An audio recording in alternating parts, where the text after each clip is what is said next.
Hey, there's some people. People. It's just us. No, I was going to come back and drink. You guys can No, fire up. but I can drink. Okay. How are you?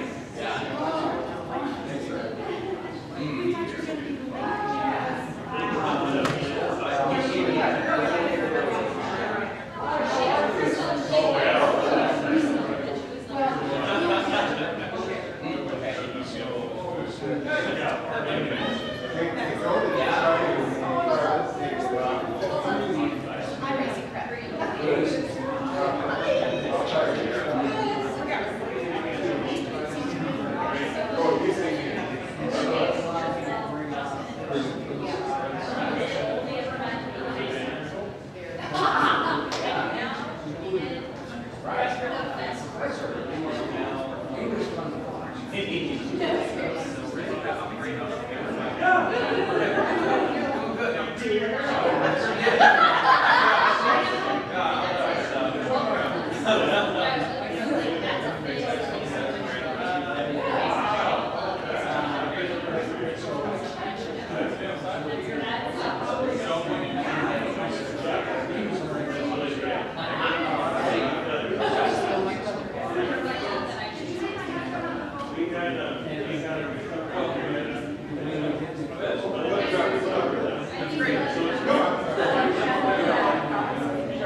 What's that? Happy camera. Hello, camera. We are technically live. Oh, Yeah. live are we? Thanks for the heads up. Yeah.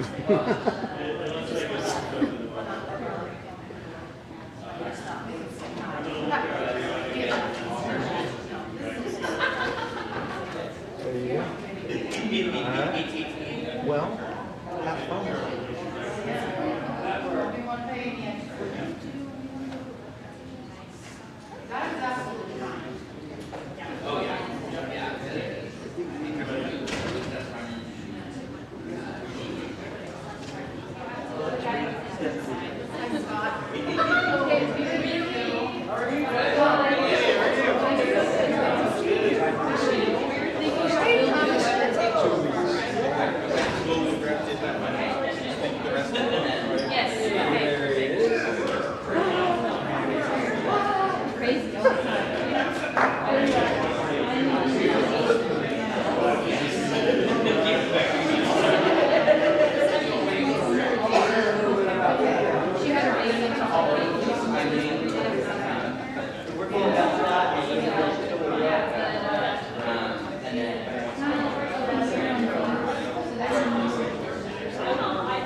But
then I doubled down and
Hey, don't sit.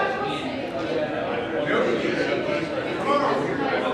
You're gonna make this old guy walk this far for a hug.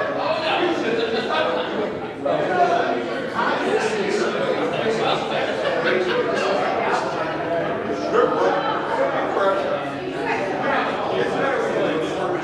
Because you know, most guys, I think I can introduce this guy.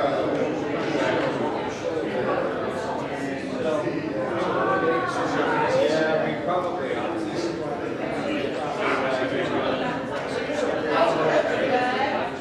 So that's what tomorrow.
I talk, I just wanted to thank everyone for being here, taking time out of your busy schedules to celebrate with us tonight.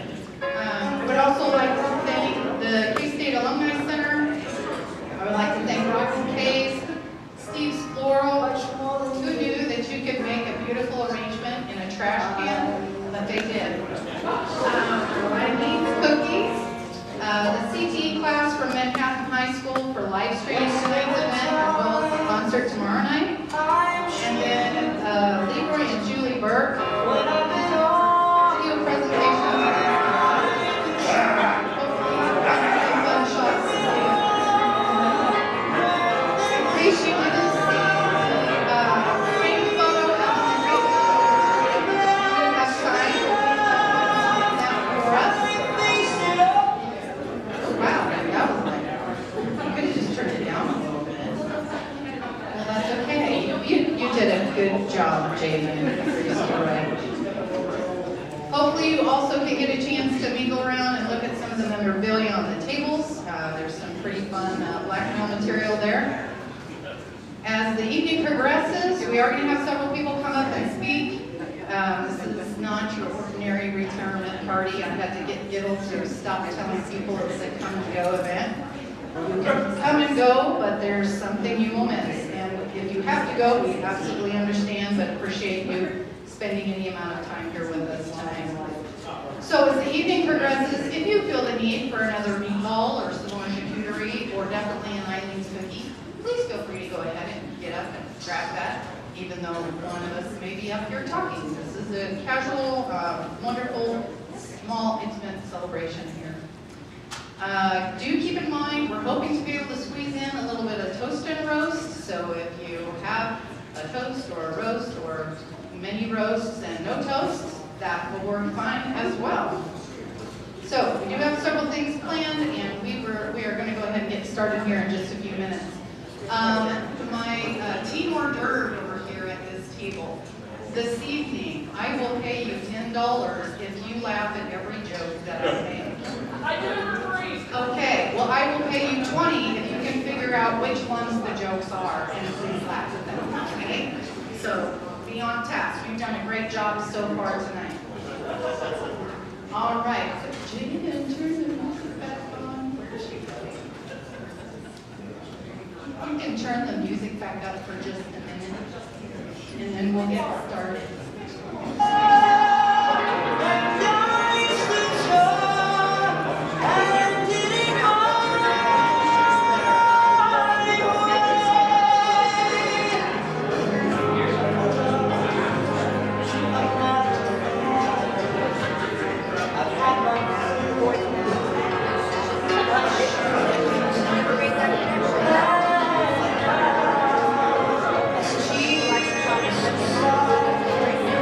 I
director, we're gonna try to catch up.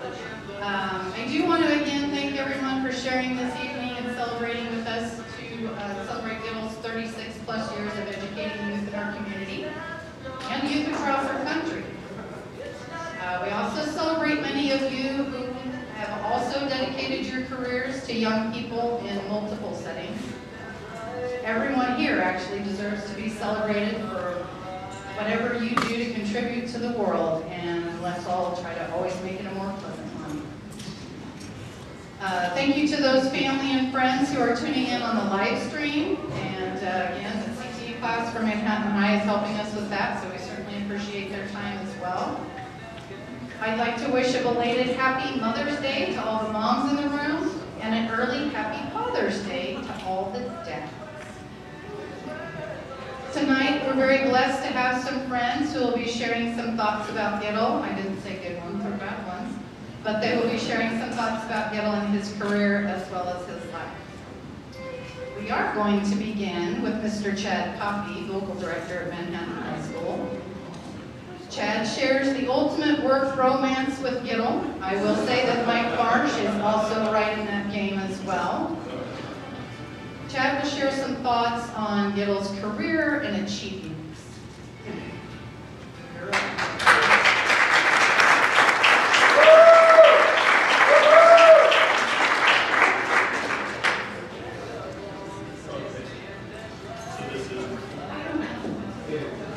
This is working.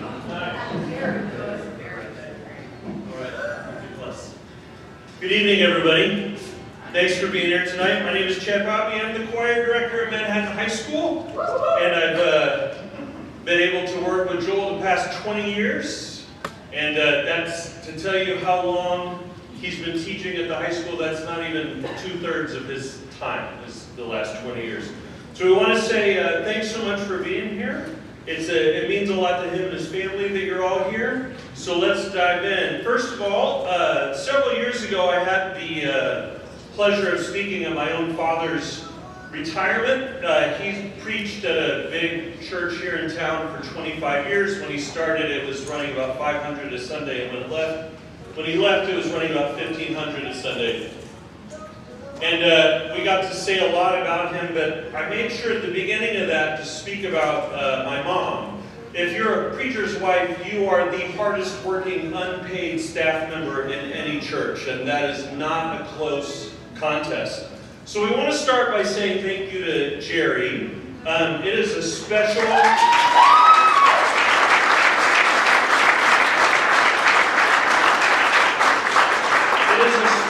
calling to be a spouse of a music teacher, and that's if you're not actually also working in the program that your spouse is running. So it is really, really important tonight. We're going to say a lot of fun things about Joel, but I know he will be appreciative if we all make sure we shake Jerry's hand and say thank you to her on the way out tonight. So thank you, Jerry, very, very much.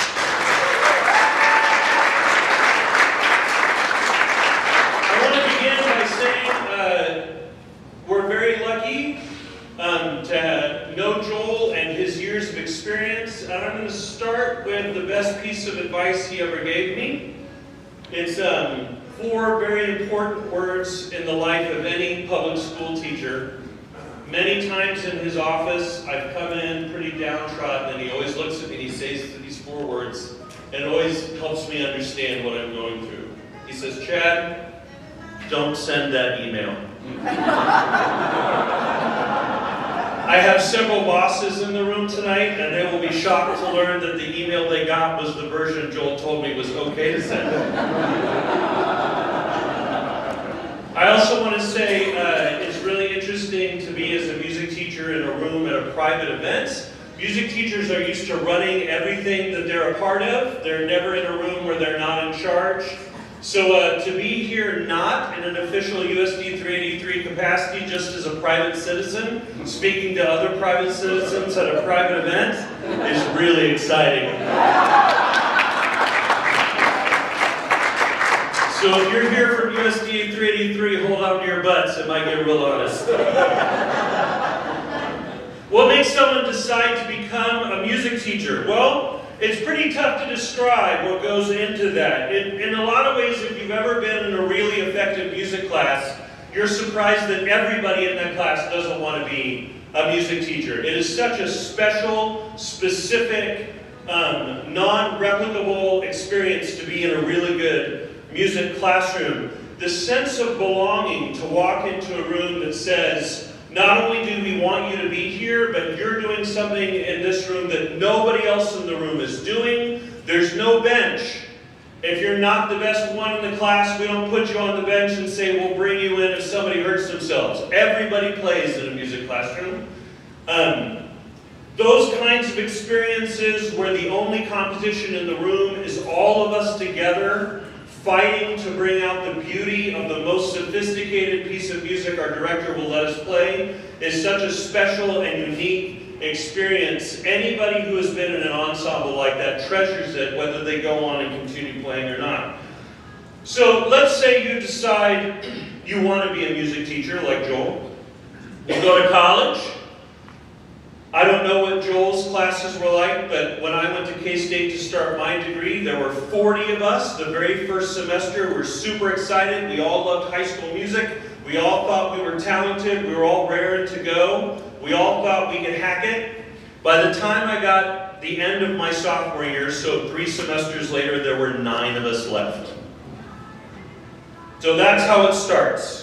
Then you finish that degree, you go out and get your job. Let's go through the life that Joel has been leading for the past 36 years. You get up in the morning, you had a hard night the night before, you decide you're going to sleep in. So you don't roll into the office until 7 a.m. You go get into your office, there's already students waiting on you. The first one says they have a broken instrument, you take it, you play it, it works fine. The second person says they have a broken instrument, it's actually broken, and it's your job to know how to fix it. There's a student there ready to give you money. The student asks them, wants you to give them money for some reason. Students have forms that they need to turn in for all kinds of things that require a parent signature that they don't have. Then the next kid, inexplicably, has a blank sheet of paper with a parent signature on it that they want to give you for some reason. There's people who want to add band, there's people who want to drop band. There's all kinds of things going on, and the bell hasn't rung yet. Then, you've got a plan for your classes. And every class is different. Every music teacher has 5 preps. No class overlaps with any other class. Every class is completely unique, and they're completely unique from day to day, depending on the weather and the phase of the moon and who broke up with whom. And then every year they're different. And then you have to select literature that these kids can play. You walk into 6th grade band and you've only got 1 trombone, 2 people who think they're flute players, but only one of them is a flute player, 6,000 snare players, and you have to pick a literature that will help them feel successful. Then you have to purchase the literature. In our district, that means you go on the website, you find the publisher, you get a quote, you send that quote to, I'm not kidding, at least 3 different people. You wait to hear back from all of them that you have approval to make that purchase. Then you make the order. Then you get the order. Then you make sure the invoice gets paid so you don't get in trouble. Then you edit or you change or you rewrite the schedule or the literature, because nobody writes band literature for 2 functional trombones and 1 flute. So you rewrite the parts because you love your kids and you want them to be successful. Then, in the fall, if you don't feel like purchasing all your music, you write the entire marching band score yourself from scratch. Let me say that again. You write the entire marching band score yourself from scratch. Every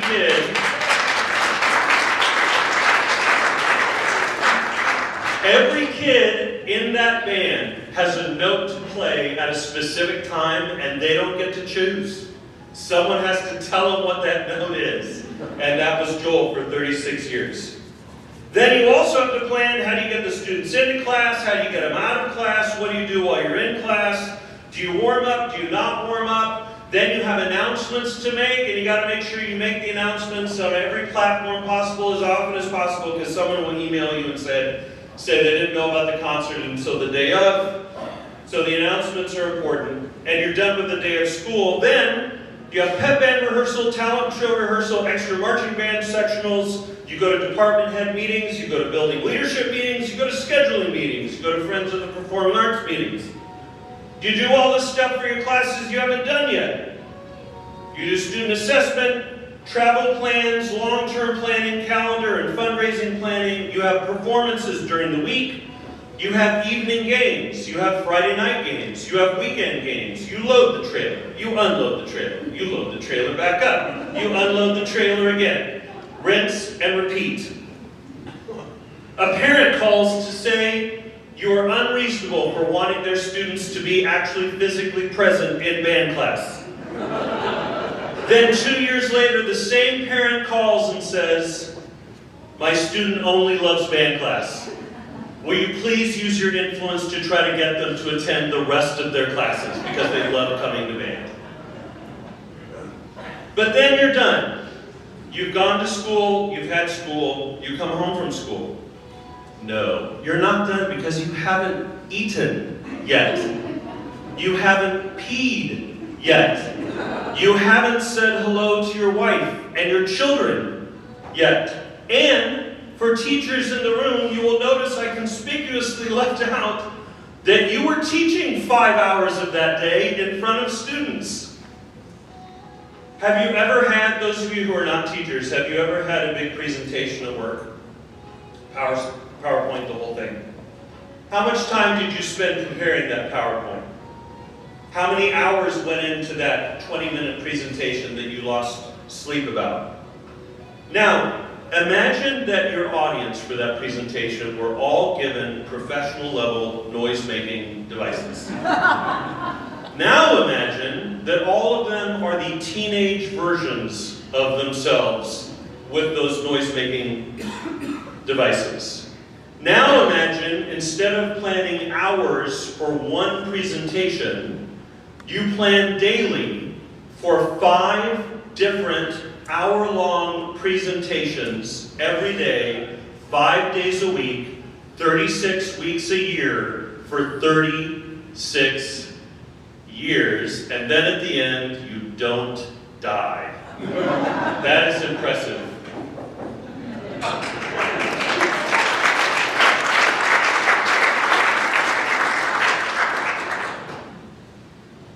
It's pretty crazy. And we didn't even talk about some of the, what they call soft skills of teaching. I know that we all have these stories. The year after we came back from COVID to teach in the public schools, and the kids were all feral. They didn't know how to sit in a chair, they didn't know how to talk to each other. My wife is also a public school teacher. She teaches drama full-time down the hallway from Joel and myself.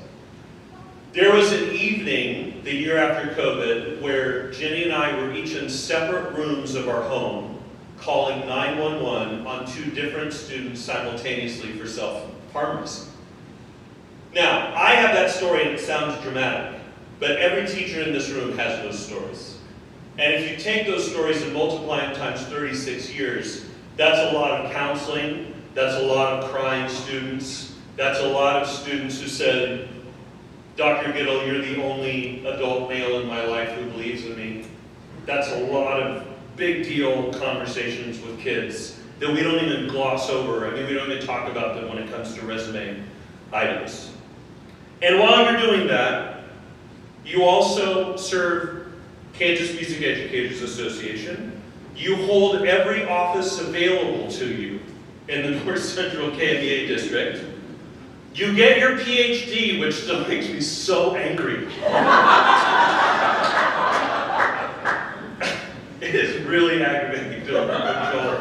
You get your doctorate, and then you get inducted into the Hall of Fame while you're still teaching at KMEA, which is the highest honor you can get as a music teacher in the state of Kansas, and he did it while he was still there.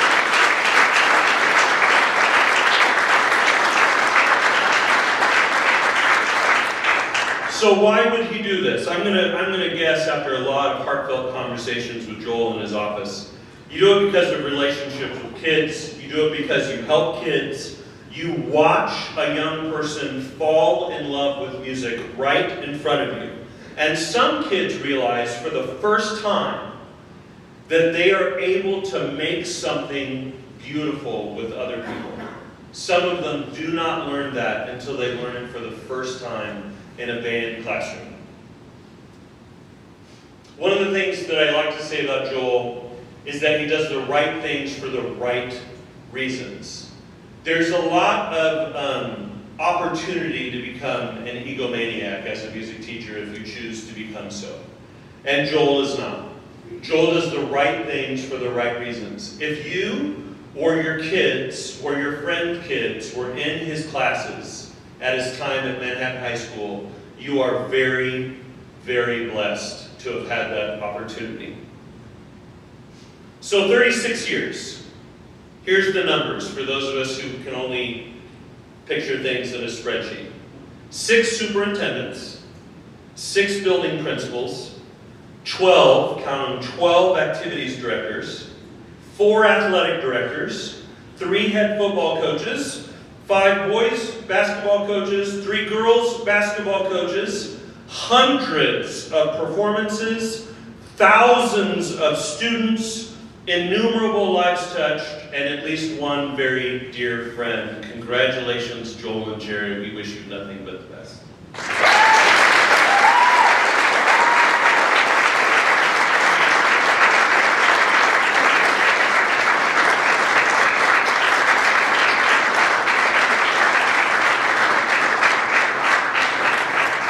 Thank you, Chad, very much. We sure do appreciate those thoughts and those words. So Joe Schartz wanted to speak this evening, and I told him he'd be talking after Chad, and he said that's a tough act to follow. Leroy, are you not happy that I switched where you were speaking? Sorry, Joe. You're the wild card here, though, because all I know is that Joe wants to say something. We're not exactly sure what, but we're anxious to hear from him. And state championship football coach, head football coach, Joe Schartz.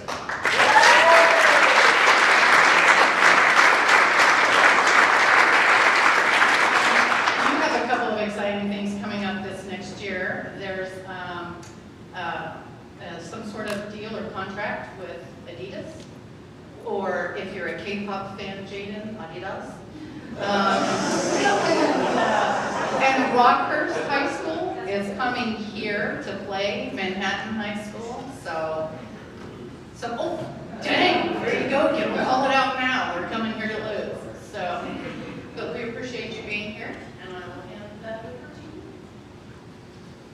Thank you very much.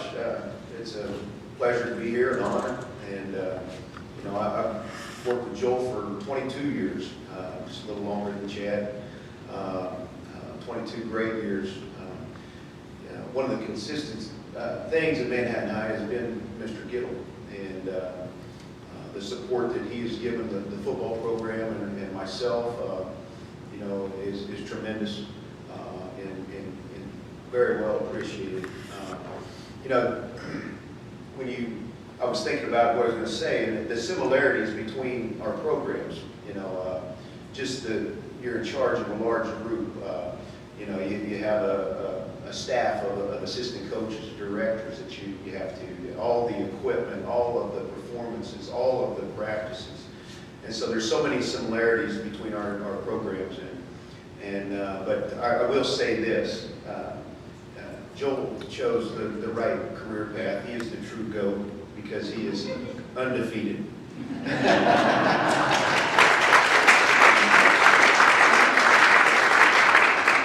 But obviously, Friday nights are a special night, and it's so much more special because the band is there supporting us through wind and rain and sleet and snow and cold temperatures. But that's one of the things that you can always count on. And, always with a smile on your face, always happy to be there. If they weren't happy, they did a great job of faking it. But, some of the words that I can think of that describe Joel is consistency, genuine, hardworking, and a problem solver. Chad mentioned this. I don't know that Joel has ever been on the wrong side of an argument or a debate. He just is positive, and he comes up with great solutions to the problems that do arise. And most of all, he supported me through thick and thin. He was the one there supporting me when some chose not to.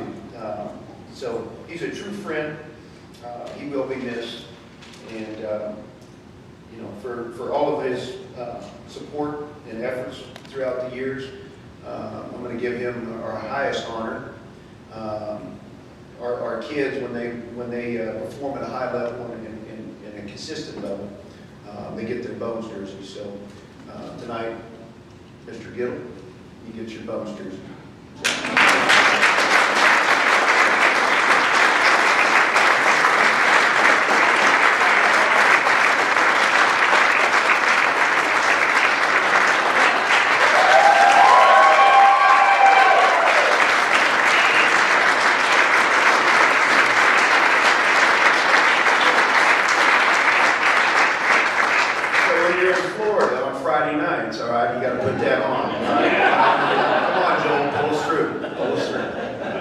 Thank you very much.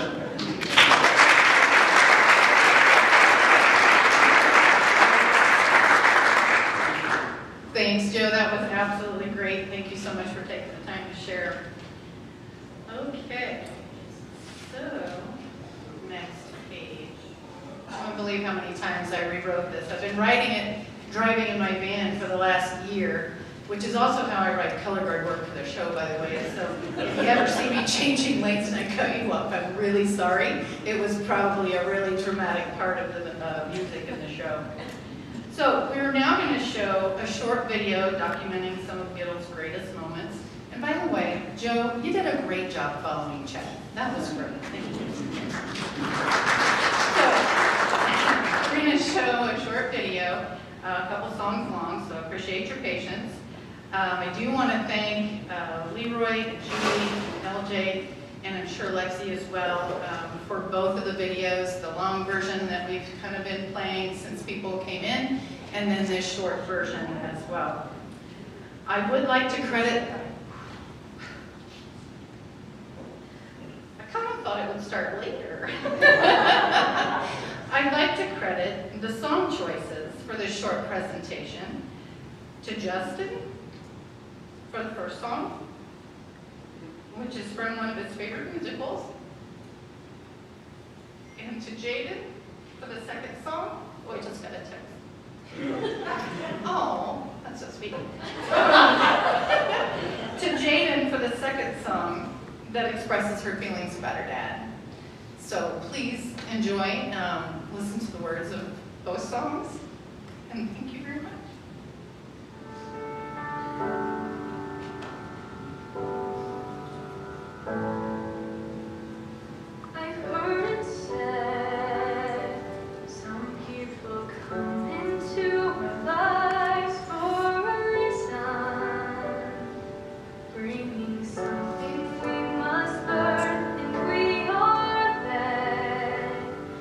Those who help us most to grow with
Because I knew you.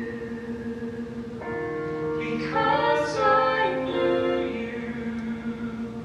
I have been changed.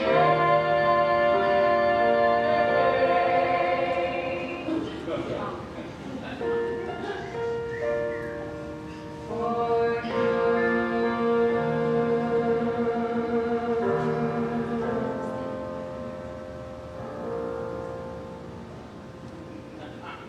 You all know my dad as Dr. Gittle, the band director at Manhattan High School. But that's just one cap that he wears. And I want to get this number right, but I think he owns just about 1 million different caps. You know about all the academic caps, but these are the special caps that I get to see. Volleyball parent, softball coach, basketball coach, dance parent, tennis parent, at-home master chef, life coach, financial advisor, heartbreak healer, theater parent, band parent, choir parent, and even the occasional hat of makeup artist. Just a couple times though, but he did a pretty good job. He's also the co-pilot of Team Gittle. He's a husband and a brother, but my favorite hat that I get to see is Dad. Every time that I leave the house, one of the last things I hear is, be a good Gittle. And I can't think of someone who better exemplifies that statement. I love you, Dad. I'm so proud of you. Let me tell you a little bit about my dad. My dad is kind, caring, compassionate, a fantastic father figure, a fantastic partner to my mother, but above all else, I think he is the best teacher that I have ever had. And I can't even begin to describe how lucky I am to learn from him every day, whether I talk to him that day or not, whether I get to see him every day or not. The lessons that I have learned and that I continue to take with me through every second of every day will stick with me for the rest of my life, and I'm just so thankful for that and for my father.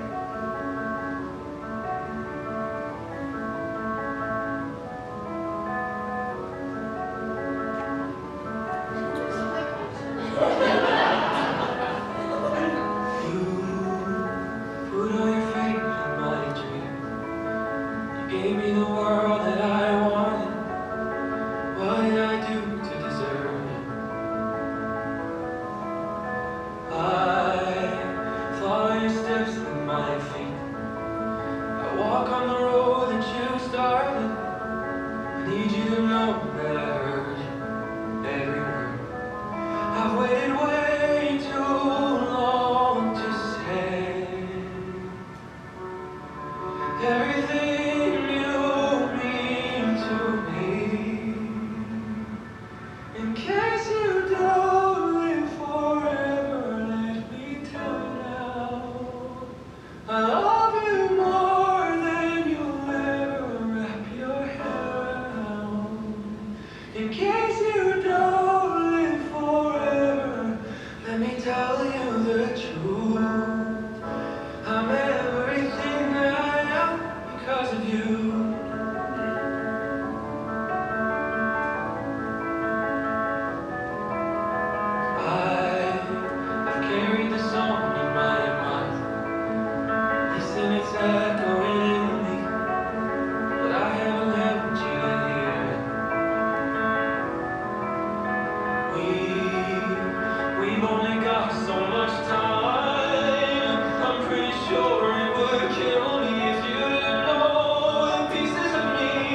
the kids talk.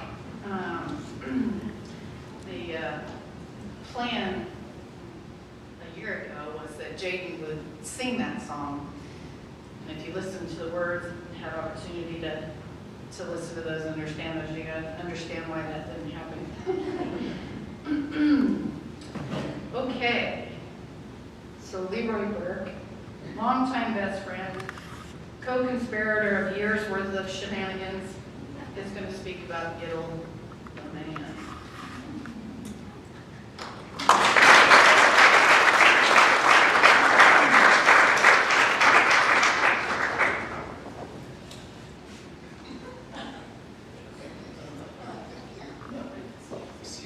I didn't make it to after Chad.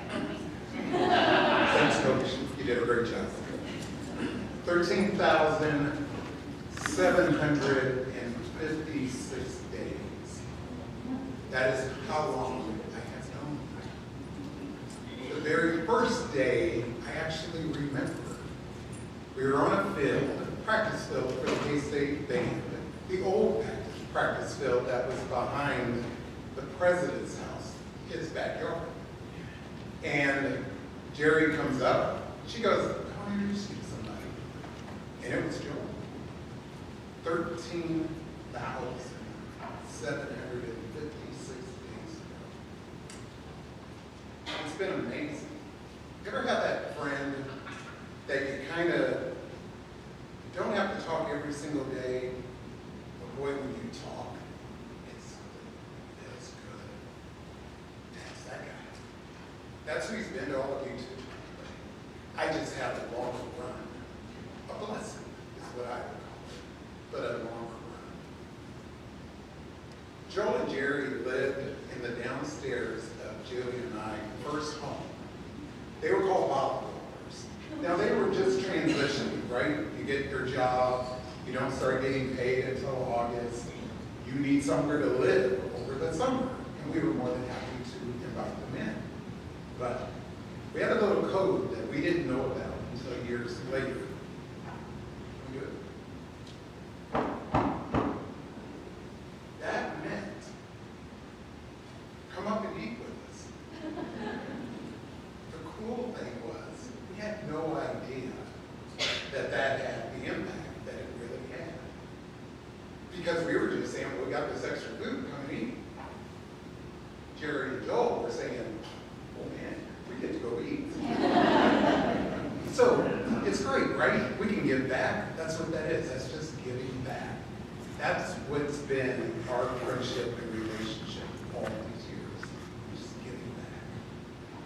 Then, we're done. Each other's weddings, we were in. We coined a phrase out of that wedding. Remember, Joe? Remember the word? It's not bad. It's not bad. This one over here. Wabash. Now, we can't explain it because that's the mystery of it continuing on all these years later. But it's such a special thing to have. And so I am thrilled that we have that kind of hook that far back. And so for us, the next one was having our kids. So here's a cool one. You haven't lived until you're a black guy standing in an department store and a little white kid comes up and says, "Uncle Leroy." Oh, it's a treat. And if you ever get it, embrace it. Because I am blessed that I have others that call me Uncle Leroy. It is important for us to love one each other. And that is definitely what the Gittles and the Burks do and have done for years. Love each other. It's good stuff. If you can get it, I will take it. Okay? The other one is, I think it was Justin's graduation from high school. His Uncle John and I, Aunt Julie, made it back. Uncle John's the real brother. Made it back to the Gittles' home. We come through the garage, we come through the back door, and all of a sudden, the lawn starts blaring John looks at me, and I look at John, and I go, oh no, I'm out of here. You get it, don't you? You see it, don't you, Curtis? You get it? Oh, hey, I was petrified because, I don't know. I told you have to answer the door, John. But we're safe. I think Joel called off the army or whoever. You've heard about that. But here's the thing. So we've had years of going to football games, basketball games at Kansas State. And then at night, we'd come back and we'd go to some of those games as well. But I said to Joel a few years ago, I watched him at a Manhattan High game. I watched him directly. Well, the best part is to watch him when the band isn't on the field and he's directing the kids up in the stands. And I told him afterwards, there is no way you're going to be able to leave this environment without having to move along. He's so wet. He encapsulates it. He loves it. He's all in. And I'm not saying that because it's my best friend. I'm saying it because it's true. And anybody who knows him, Coach said it. He's in. He's going to take the ball and he's going to try to score a touchdown every single time, no matter what he has. Yeah. Yes, you did, brother. So the other one is our 25th wedding anniversary. We got a chance to go with Joe and Jerry. We went to Florida. So I'm going to tell you something. If you've never experienced this is one you should have with me. This dude loves food. Now, I'm a foodie. I don't look like a foodie, but I am. But here's the thing. He's not afraid to try anything. On our 25th wedding anniversary, I realized I need to go out to dinner more often with Joel and Jerry because you get to really experience the food. It's not about the consumption. It's just about, hey, let's try that, or let's kind of try this. Things. Because we're about to do that again. Then, this happened in Manhattan, right here. I was there doing something here in Manhattan, I don't know what to say. But we're walking towards the front door. And Joel makes this comment. Well, you know, I don't really like hugs. Okay, anybody who knows me, Dwayne, when you came through the door, what did I do to you? Yeah, I hugged. I haven't seen Dwayne in years. Gina, same. I hug. I'm a hugger. When he said that to me, I was mortified. One other friend said that to me once too. Scared me again. But Joel says to me, oh, well, Gloria, you don't count. Really? Because I thought, man, for the last 30 years, I've been hugging you like all the time. So thanks for letting me in. That's been nice.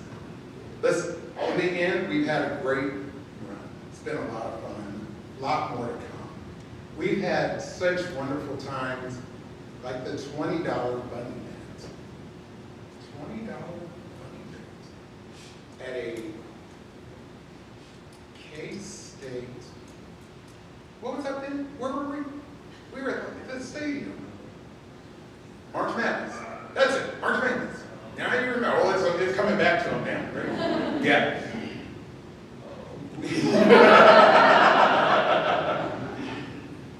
Listen, that's what it's about. Oh, no, I'm not going to explain. Oh, no, these are just vignettes. That's it. That's it. The people that they apply to, they apply to. It works.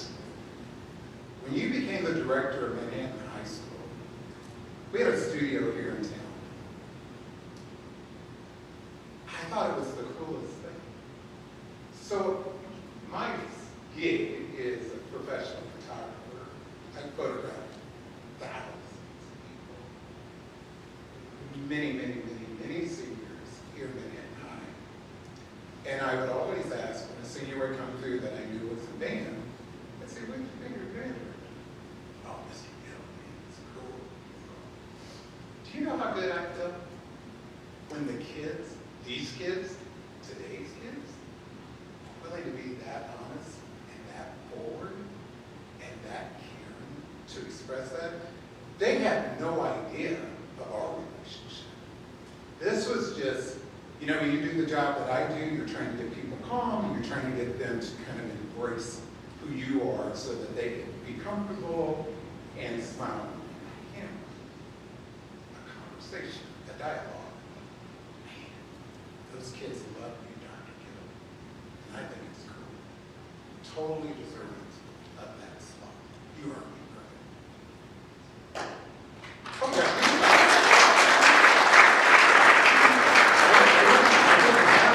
I didn't have pause for effect. Okay, listen, and here's my closer. I love you from the bottom. You are just so amazing. You taught me so much. You've given me so much. Look around. You've given a lot of us so much. So congratulations on your retirement. Let us all get to Florida so we can just chill. We won. We got there first.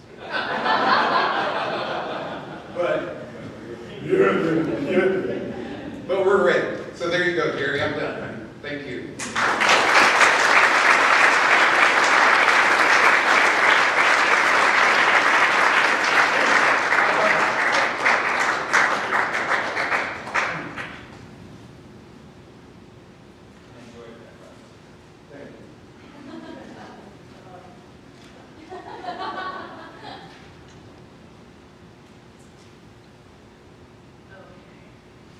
Thanks, Leroy. I do appreciate that. So we have just a few minutes. Is there anybody that would like to share a toast or a roast? No problem. Well, I'm just going to go to the first. Just going to come over here to the first anthem. Well, please, please.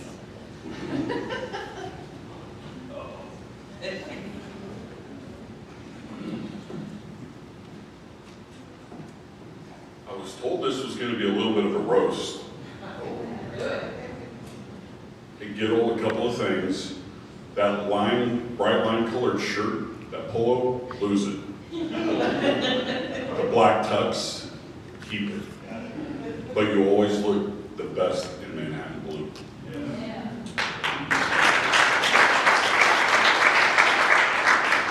So, if I remember right, it's been 30 years, and Gittle was early in his career at Manhattan High, but I think I met her first when she worked at Bob's Plumbing.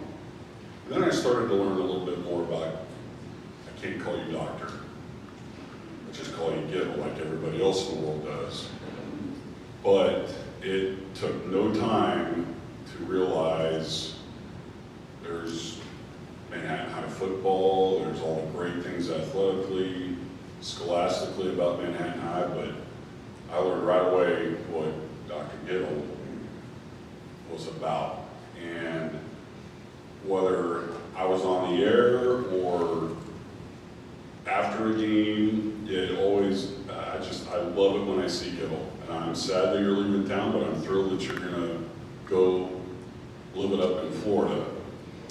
But in watching the videos and being around you, you are an amazing professional. I love how you've gone about your business. The awards, great. But what matters most is the lives that you have touched. And what hit me a little bit earlier was, a lot of people in here will know that there's a gentleman who's called Mr. K-State. He has a statue in front of Bramlage Coliseum. I hope there's a statue of you in front of Manhattan High one of these days, because to me, you're Mr. Manhattan High with some of the greats. And folks, one of the other things that Coach Sharts didn't mention or talk about, that's why I love Gittle and why I love Joe Sharts, is how the football team supports the band. and shows up in that, I don't know what you call it, but your fall festival. The fact that the football team shows up at that, I've never heard that happen anywhere else.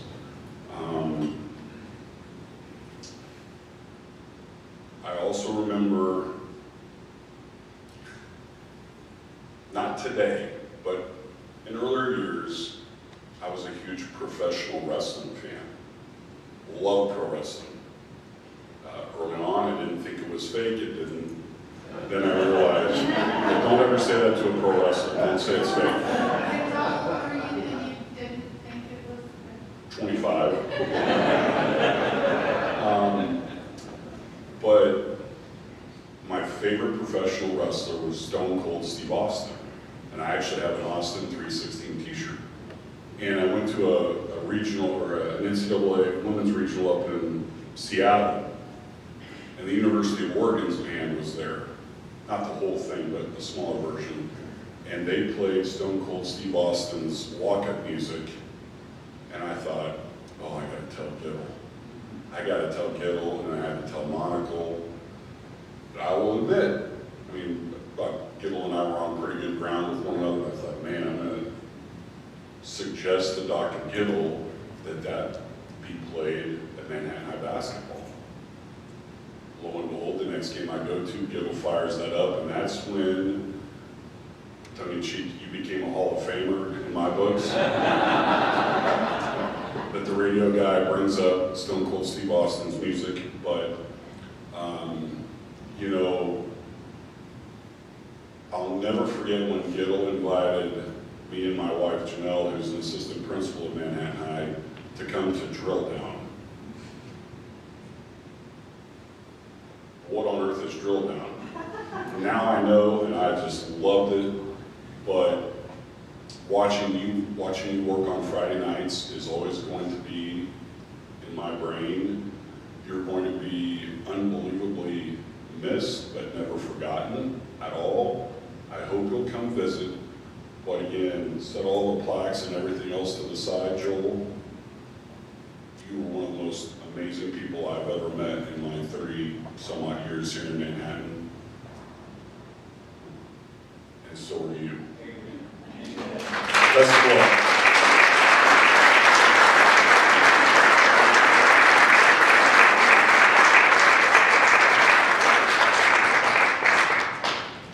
Anyone else would like to share? There you go. Come on up.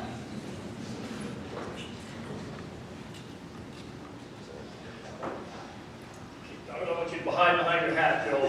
There you go. 2008, you were extremely welcoming to me. That was my first as activity director of Manhattan High School. It's a massive job, and you were very welcoming to me at the drill down. You allowed for a lot of questions as I learned not only that job, but how to grow Manhattan High School. And how Manhattan High School grows is amazing people. And you are leaving Manhattan High School a lot stronger and a lot better. The Big Blue Marching Band, a lot stronger and a lot better. There was a picture, Jerry, was that you in the video tower / band tower? Yeah. I don't know if anybody caught that, how precarious that was, but that was a conversation with Joe and Joel when we were building the last renovation.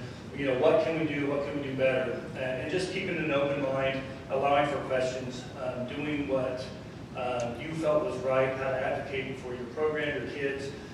Chad's toast and appreciation was so well, but it's amazing. There's still things that were left out, like the department head. You know, you ran, helped lead the department and grew the department.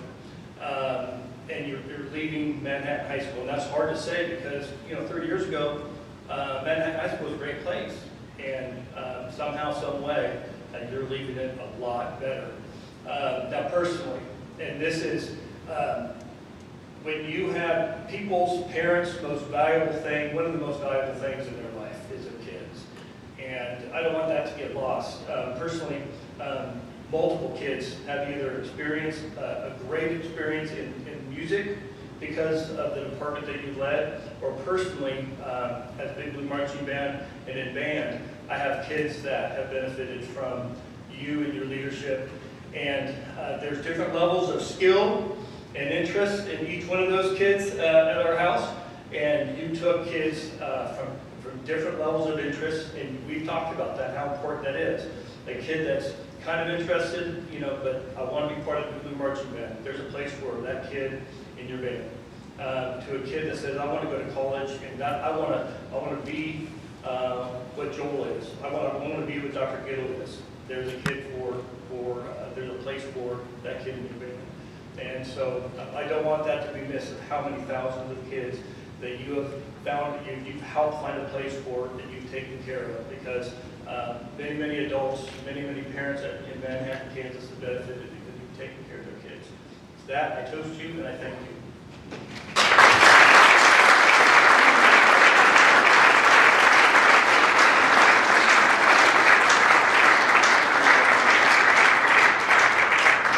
Okay, Scott, we're on a timetable here, all right? I have just 17 stories to share. How about just a couple? Joel and I met back in the 80s when we were at Kansas State University. And a fond memory that I have about that time together was the hats. You remember the hats? Snyder was doing his thing, and Joel decided, you know what, the two grad assistants with the band are going to get hats that say "Win" on the back side of the hat. And they were fluorescent neon green with the Power Cat right in the front. And tradition had it that when the K-State band won, or K-State band won, yeah. When the that's right. When the football team won, we were to turn our hats around and play a post-game show on the field with our hats on backwards. So Joel thought of the idea of having the word "win" on the backside, so he and I could turn our hats around, and there was the word "win" right there. And I think every time that we both wore the hats to a game, K-State won. So you're welcome. But the second story had to do with our time on the marching band field. And some of you may not know, I'm an insulin-dependent diabetic, and sometimes I got a little low in my blood sugar and would have a little bit of trouble. So one afternoon, I was acting stranger than normal, and Joel came over to me and grabbed my arm and helped me off to the side of the field next to a tree, and said, "Hey, just stay here. Hug this tree. Don't move." And so he ran from the field, clear up to McCain Auditorium, down to the basement area where the vending machine was. I believe he had to cost 3 people to get the money to do the vending machine. I don't know. But anyway, he came back with the candy bar or whatever it was, M&Ms maybe, and of course, in the course of things, like Nancy and Devin and probably Chad have also done, saved my life with just that sweetness that they could provide at the time. So it means a lot to me. And last story. I was director of the middle school bands, and Joel was at the high school, and he wanted to make it a 5 through 12 program. And he came to me and he talked with me about it. He said, "Hey, this is the way to go. This is what we need to do." And I was on board with that, because in his summation, in his way of talking about the kids, I knew that it was the right thing to do.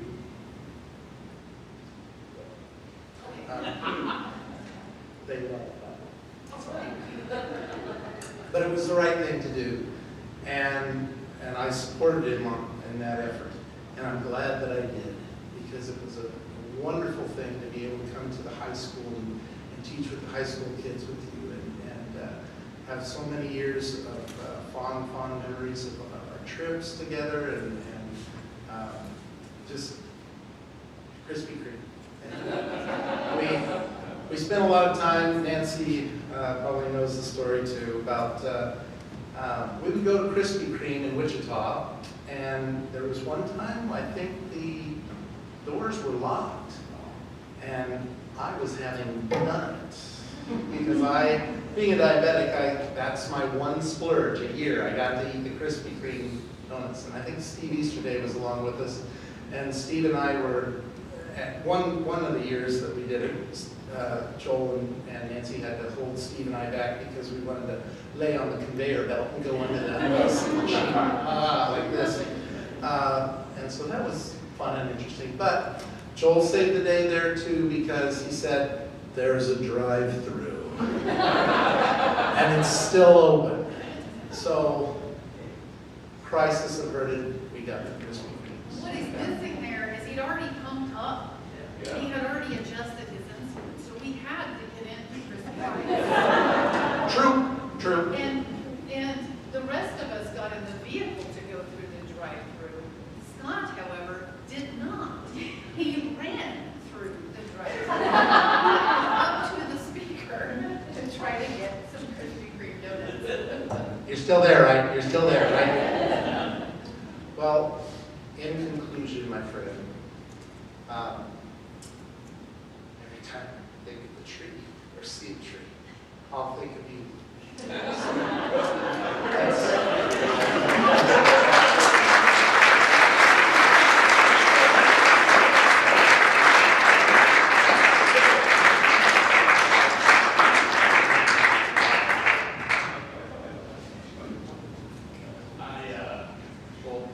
I don't know a lot of you, but let me introduce myself, fix that. I'm Joel's younger brother, and I'm here to give you just a brief little bit of knowledge on a different angle than most of you have probably seen. First off, Coach. Honestly, I'm not even fooling around when I say that my brother Joe was probably the best Pop Warner wide receiver in the city of Richardson, Texas. For a good 3 years run, I witnessed it myself. But at a very young age, it was apparent I'm one of four, Joel and I are two of four boys that Jack and Gittle had and raised. And it became pretty clear to us pretty early on what this room would be today. Not at all surprised that we're in this room today. But I'm the guy. I'm the younger brother. I was the only one younger than him. I can't tell you how many band competitions, concerts, choir practices. He had at least 50 pairs of drumsticks in the bedroom that we shared. And he had this little white circle, what do you call it, like a drum pad? So I got to get it off my chest in front of this room. It's been 45 years. I was the one who hit the sticks. I was the one who...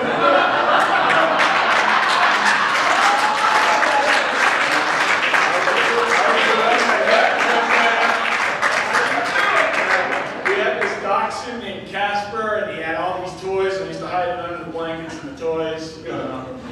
But the man practiced incessantly, which I'm sure... and worked on his craft heroically, as I'm sure would surprise no one in this room, from Liberty Junior High to North Attleboro High School in Massachusetts to UMass, Amherst, and Arbella, and the Troopers, and it just, the list goes on, and his experiences in Manhattan, I think, were probably no different than what I witnessed all through childhood, which was just success after success after success, and it all came from effort.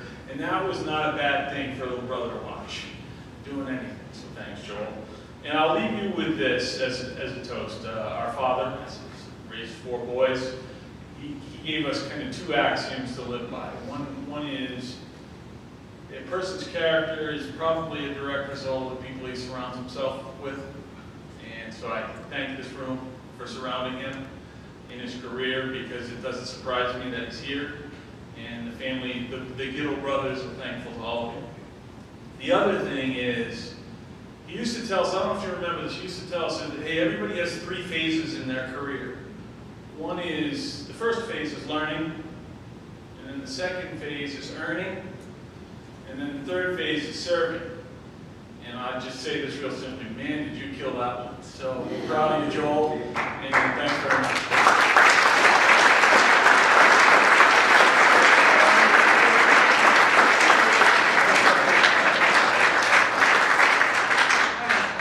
Hit the microphone, and then I have just a few words to share after that. So I feel like we didn't focus enough on the roast part of this. So I just like to fill that gap a little bit.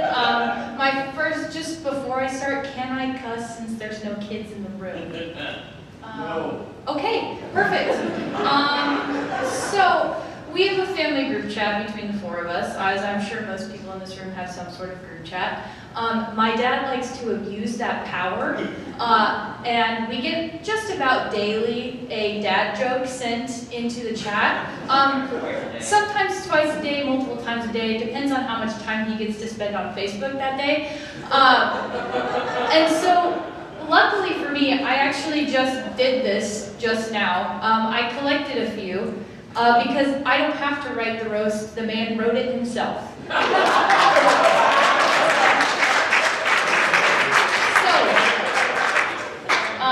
Just a couple. I've accidentally swallowed a load of Scrabble pieces. My next trip to the toilet could spell trouble. I asked the surgeon if I could administer my own anesthesia. He said, sure, knock yourself out. And then my favorite one, oh, hold on, second to last one. There's a potato chip truck blocking the highway, expect delays. Lay's potato chips. This one, no, the reaction I wanted was crickets, so, and I'm so happy for you that you found that crickets. This one is a Joel original.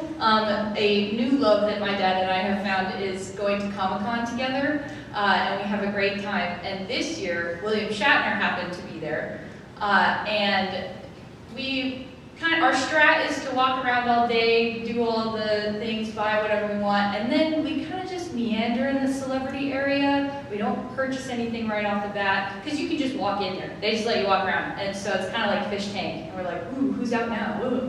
And we kind of peek at schedules to see who is out when, and William Shatner is only scheduled for like the end of the day. And so we get closer to the end of the day, we start meandering, and then we kind of hear over the loudspeakers, oh, travel delays, he'll be late. And we're like, oh, crap, okay. We're walking around anyway, whatever. And then we go up to his schedule, and it says canceled. And my dad is so upset, because if you know my dad, he loves Star Trek like nobody's business. It is awesome. So, he was very bummed. And then, we hear over the loudspeaker, Planet Comic-Con, William Shatner has entered the building. And so we're kind of gearing up, meandering around. This guy is what, 90 years old, 95 years old? He's ancient. And we're sitting around waiting, and they said, he will see everyone here, and it's awesome. This guy comes out on a scooter, wearing shades, comes around the crowd waiting for him, does donuts, and then goes behind the table. There's like a box of food sitting for him, and he starts eating cheeseburgers in front of this whole crowd. It's great, the perfect William Shatner experience. So Dad and I, standing outside the line, kind of just peek, and we're like, wow, that's so cool. We've put eyes on this massive celebrity. That's all we could ask for. Then my dad leans down on his phone, and he texts the family group chat.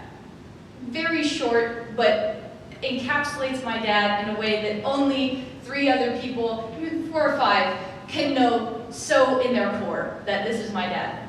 So, ... Jay and I just got shat-faced.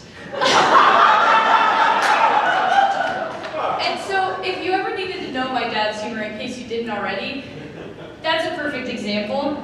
And so yeah, I'm gonna stop talking before I start crying, because I love my dad quite a bit. And I'm sure you all do too, and I'm so happy that you're all here to celebrate him and his achievements, because He's done a lot, more than any one person can name or even really do. I don't know how that man is still standing with how busy he always is and still finds time to send us at least one dad joke every single day. So, thank you for being here.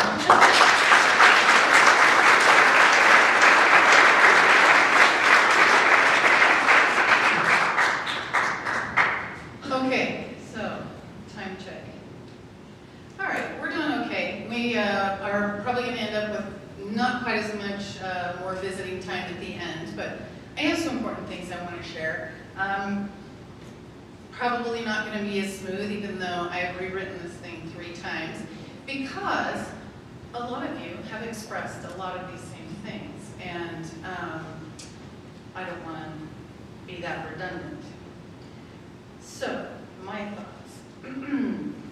I want to make sure that each of you know that each and every one of you are here because you've had some sort of effect on Gittle, myself, and our family. So please know that it means a lot to have you here. I also want to talk a little bit about, just real quick, how Gittle and I met, because not everybody knows that story. We met when I was marching with the Troopers Drum and Bugle Corps out of Casper, Wyoming. Not everybody here knows everything about Drum and Bugle Corps, and we definitely don't have time for me to talk about that because that would take quite some time. But in a nutshell, they are organizations that tour during the summer and compete with their shows. And it is not marching band, okay? It is different. It's not done with your typical marching band uniform. It's drum and bugles and color guard like I do.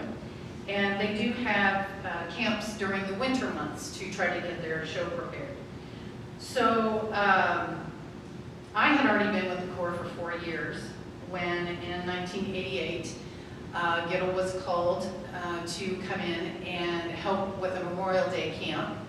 So right before summer started, it was our last camp, and he was just supposed to come in, work with the drum line, and then be done, go away. He was covering for a staff member and fellow UMass friend. So I was not at that camp. So if this perfect storm of Gittle being called to step in and then doing such a great job that the Corps asks him to stay on for the summer, we never meet. That was fun. So, we did meet that summer, and Drum and Bugle Corps means a lot to me. I know it means a lot to Gittle as well. A lot of people don't know this, but when I was 15, it literally saved my life. It then gave me an amazing husband, 2 amazing children, and the reason that I'm still here. That activity is still a large part of our lives. We still have a lot of friends that are involved. We still go to a lot of shows and competitions. And it's where we have always gotten a lot of inspiration for our marching band shows that we write. Tad said this very eloquently. I don't need to dive into it a lot, but it is rare for a marching band director to write their own shows, music, drill, and all of that.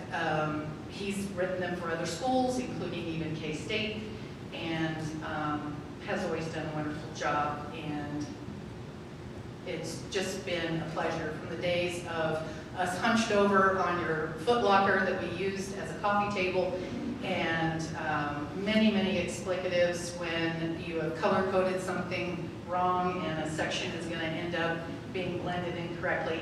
You know, now with the computer, thank goodness, well, there's just not as many cuss words when we write journals. I also want to share, you've heard me refer to Joel, whatever, that's his name, as just Gittle, but I'm not sure if you know why. Gittle started working with the Manhattan High School Marching Band even before he was hired as a teacher at USD 383. They were looking for someone to write drill and teach. I happen to say, I know a guy. So he began working with that marching band at Manhattan High even before he was hired there. And I had already been teaching there for a year or 2 when he came along. So we've been teaching together for quite some time, and before we were even married. We've taught at Manhattan High School together, obviously all these years, and also 2 different stints at K-State. When we're working with students, I never felt that it was appropriate for me to call him Joel in front of the students. But I was also not going to call him Mr. Gittle. And certainly now, as of the last 5 years, I was not going to call him Dr. Gittle. So he just became Gittle. That caught on to students, even the student that thought we were siblings at one point. Friends were concerned that I would call him Gittle when we exchanged our wedding vows when we did get married.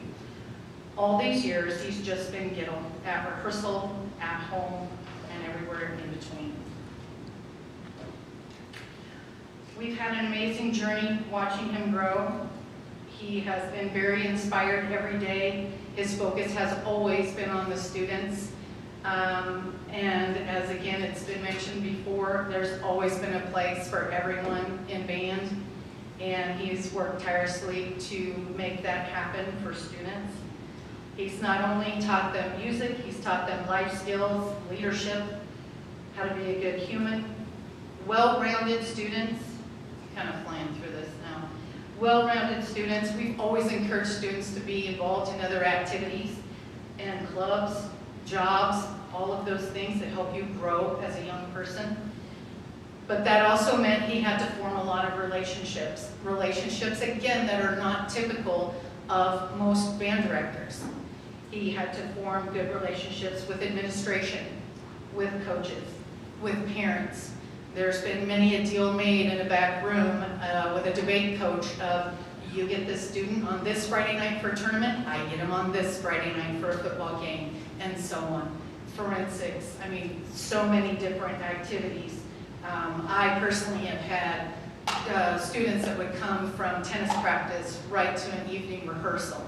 And yes, you can sit and eat your snack for a moment, please. I mean, we've always tried to nurture those things in students. He's been a great advocate for not just band, but fine arts in general, at the district, state, and beyond at those levels. He has always talked about how band kids are the busiest kids in the school. If you have time and are interested and you want to give him your ear, he will explain that to you.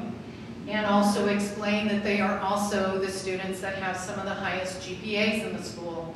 And he has research to back it up, not just for Manhattan High School, but a wider scope of that. He did not do this alone. He's the first one that will tell you that. Again, Scott, yes, he's built a team. Yes, he wanted a program that saw kids all the way from the beginning to the end. And he never once expected to do that alone, didn't want to do that alone, but has worked very hard over the years to get a staff together of team players and people that are invested in not just the program, but in the students and in each other and support each other as a staff. And that has always been very, very important to him. We are excited to see where the program goes with a very capable staff that is in place moving forward. Gittle, you've also been blessed with many awards and accolades, as Chad ran through many of them, district, regional, national levels. I'm kind of tired of hearing about it. I've taught at MHS for 38 years. I've taught at a restaurant on the weekends for 25 years. I have worked at an office job for 21 years and 17 years prior to that. And I'm still looking like I'm standing still, doing nothing. He has tirelessly served KMEA in multiple roles, multiple times. When a director moves out of district and takes a job in another district, or moves out of state, well, they were president of that district, and we need somebody to step in, and Gittle was there. He's not the only one, Nancy, I believe you've done that as well. Have you ever gone to KMEA convention and not had duties to perform? I don't know that, yeah, I'm just, There you go, next February. You have 2 undergraduate degrees, 2 graduate degree level degrees, and a doctorate, again, that he secretly, by the way, earned during COVID, or finished during COVID. He already was on track for that, but didn't tell anybody. So we thought, well, what will you do next? And so then just a few weeks ago, he said, hey, I wrote a book. And I said, what? And he said, yeah, I wrote a book. I already sent it to our niece on the East Coast, Michelle, who's an editor, and she's taken a look at it for me. And oh, I gave it to these 2 or 3 other people, none of which were me. But he did eventually give me a copy of the book, which I read, and I hope that people will partake of this book. It is not just about a band director. It is applicable in so many areas. If you want to grow a team, if you want to put people first, if you want to lead and grow leadership, it does not just fit in the band world. So then a couple of, well, I was right after my birthday, so just a couple of weeks ago, I came home from work and he handed me a book. And I said, oh, cool, you like got a sample printing of it or something or whatever. And he said, no, I wrote another book. This is a children's book that I wrote. Okay, all right. And also, you may not know, he actually has written a book before. It's in Hale Library because he actually talked K-State into letting him write a book instead of a thesis. And it was, I had the words earlier, kind of like not a manual, but it was a book. And it's a really good book. And it's about percussion, but it's still a good book. I'm a percussionist, it's okay. All right, let's see. Jaden and Justin, I need to have you come up here real quick, please. Ooh. Yeah, we're running the clock hard. Justin, Justin, you stay on that side. Jaden, you can walk around this side. In just a few days, Gittle, it will be 34 years since we started Team Gittle. You've been an amazing, supportive husband. Even had a friend write a song for me last year for our anniversary, crazy. You've been an amazing dad. We did decide to only have 2 kids because he thought that man-to-man defense was better than zone. I think he proved that right. Jaden, you mentioned many dad hats that Gittle has worn. The one I do want to mention is the Gittle hat.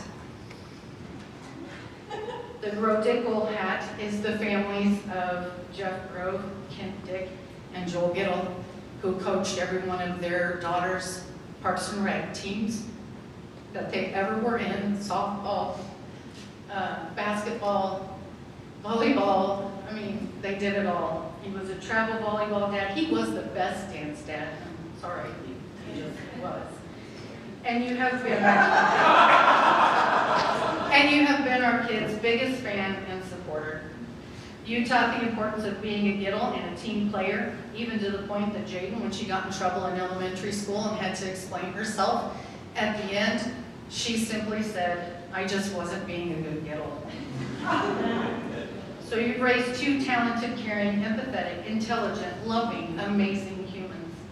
You've taught me so much that if I'm even an ounce of a decent person or educator, I owe that to you. Thank you for allowing us to be a part of your journey. And you are the team captain of Team Gittle. But our journey is not over. There's big changes coming in our lives, and I'm looking forward to the future. We both are.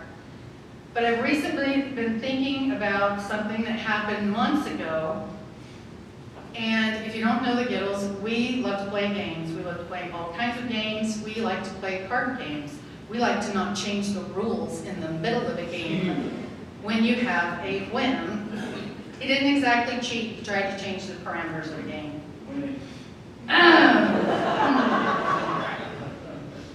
So I thought we better be sure that we're on the same page before we go.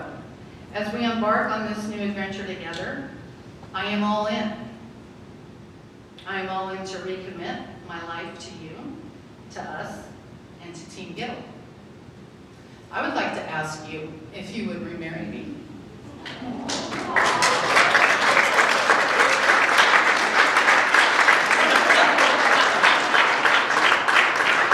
Okay, so you need to hurry up and say yes because it's 8:23. We're supposed to be out of here at 8:30 and we're doing it now.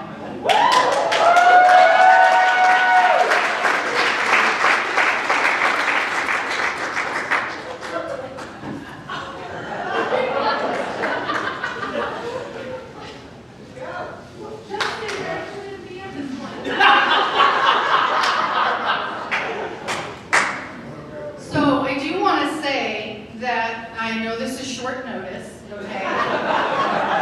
So I've taken the liberty of writing some vows for us to say to each other. I have my vows on this card. Yours.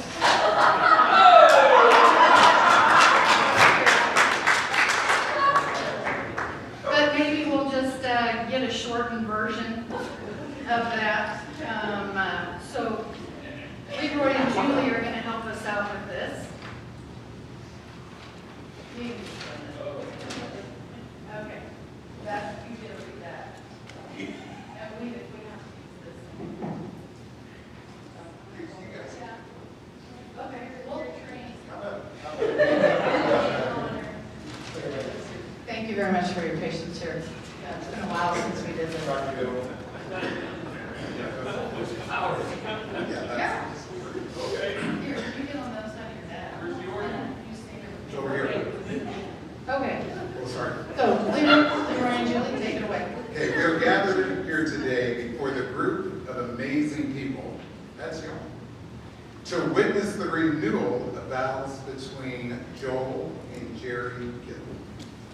We trust that God is present in whatever capacity is comfortable and right for each individual's person. Please share your vows with each other. Joel, you go first. I did not write this. I think I told him that. I promise to be there for you as you find a new work adventure.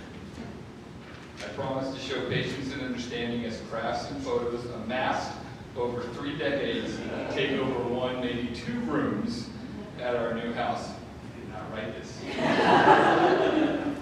I promise to remember that it is not cool to spontaneously change the rules or parameters of our games, or any other type of games for that matter, that we have been playing together since 1988. It'll win. I promise that after 34 years of marriage, I will learn to compromise on the thermostat settings. Daddy will, okay. In our new home, so you do not continue to live the rest of your days in an icebox. We are moving to Florida. It is warm outside. I promise to be there as we walk endless miles exploring Disney, Universal, and other Florida sites. I'm looking forward to that. I promise to remember that each day we wake up together is a blessing and to not waste it. Well said. I promise to be there as you find your new passion in life. We discussed this, probably a writer already. I promise to understand that you cannot grill or smoke meat for just 2 people, so there will be enough food to feed the whole block. This should be a great way to meet our new neighbors. You're all invited. I promise to show patience as you play hours of games on your iPad and video games online with the kids because you have done extensive research that shows this will combat early onset dementia. So you are really doing it for me. I promise to remember that I worked 7 days a week at 3 jobs for at least 25 years, so now maybe I can work just 1 job for the next 10 years. I promise to be there as we walk endless miles exploring Disney, Universal, and other Florida sites. And I promise to remember that each day we wake up together is a blessing and to not waste it.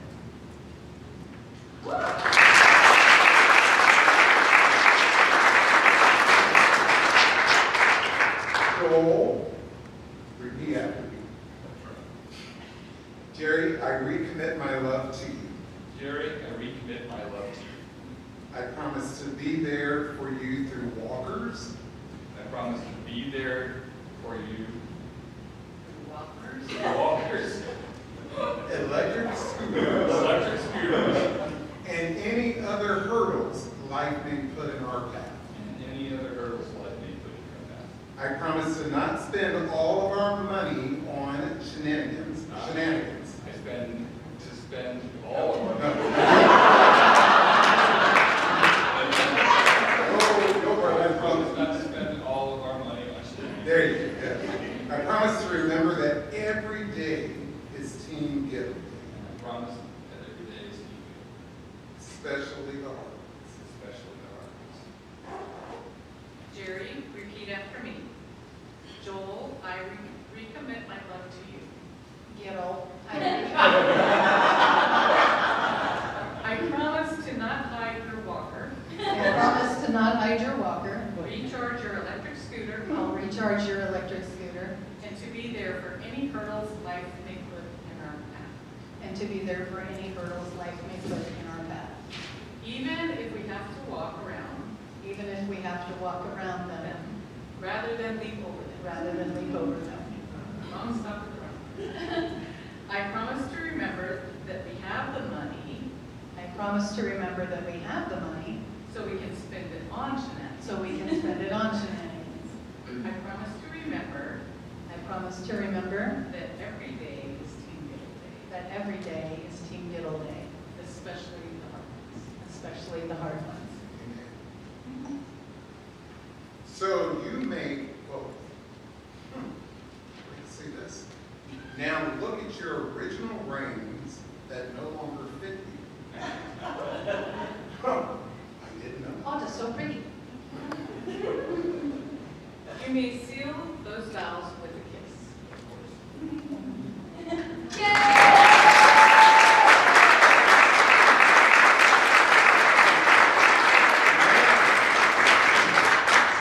With absolutely, positively, whatsoever, no other, except that of friendship and love, please welcome the newly committed, recommitted, Dr. Joe Decommitted. and Mrs. Jerry Gittle.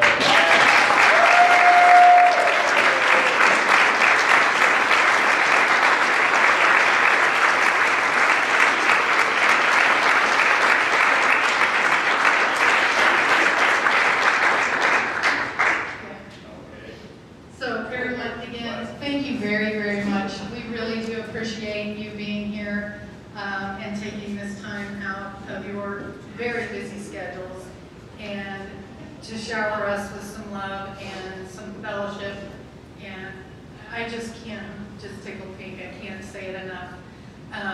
If you have, because you have nothing else to do this week, if you do have time, we would love for you to share in his last concert tomorrow night, as well as the senior class of 2026, as they play their final notes on the stage at Manhattan High School. We're really looking forward to that. It's going to be an amazing tune or time. And yes, he has arranged a tune that we'll be playing tomorrow night. So, and yes, Grace Bauer Dunlap was commissioned to write a piece that she will actually conduct tomorrow evening at the concert. It's a beautiful piece, and we look forward to premiering that, showcasing that, and just some other fun, great things for the evening. And if you are able, we sure would enjoy having you there. We do appreciate it, and please don't be offended, but Team Hors d'oeuvre is going to help us take care of all of the table decorations, and you all may visit, but we are supposed to be heading out. So thank you again very much. Please drive safe heading home, and take care, all of you.